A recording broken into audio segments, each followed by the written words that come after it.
വിപണിയിൽ ലക്ഷങ്ങൾ വില വരുന്ന ഉൽപ്പന്നങ്ങളാണ് പിടികൂടിയത്. ഏറെ ദിവസങ്ങളായി പ്രതികളെ എക്സൈസ് സംഘം നിരീക്ഷിച്ചു വരികയായിരുന്നു. തമിഴ്നാട്ടിലെയും കർണാടകത്തിലെയും വിവിധ കേന്ദ്രങ്ങളിൽ നിന്ന് തിരുവനന്തപുരത്തെ രഹസ്യ കേന്ദ്രങ്ങളിലേക്ക് വൻതോതിൽ ലഹരി എത്തിച്ച ശേഷം അന്യസംസ്ഥാന തൊഴിലാളി ക്യാമ്പുകളിലേക്കും സ്കൂൾ കോളേജ് വിദ്യാർത്ഥികൾക്കും വിൽപ്പന നടത്തുന്നതാണ് സംഘത്തിന്റെ പ്രധാന രീതി. നെയ്യാറ്റിൻകര ഇരുമ്പിൽ ഭാഗത്തു നിന്നാണ് എക്സൈസ് സംഘം ഭീമാപ്പള്ളി സ്വദേശികളായ ഷമീർ, നവാസ് എന്നിവരെ പിടികൂടിയത്.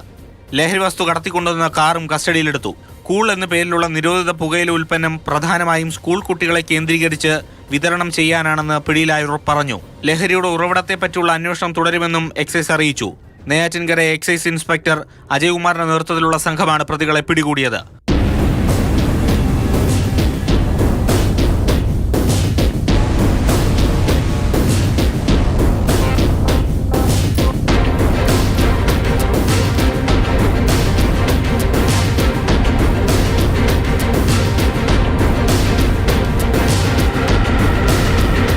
മാതൃഭൂമി ന്യൂസ്, തിരുവനന്തപുരം.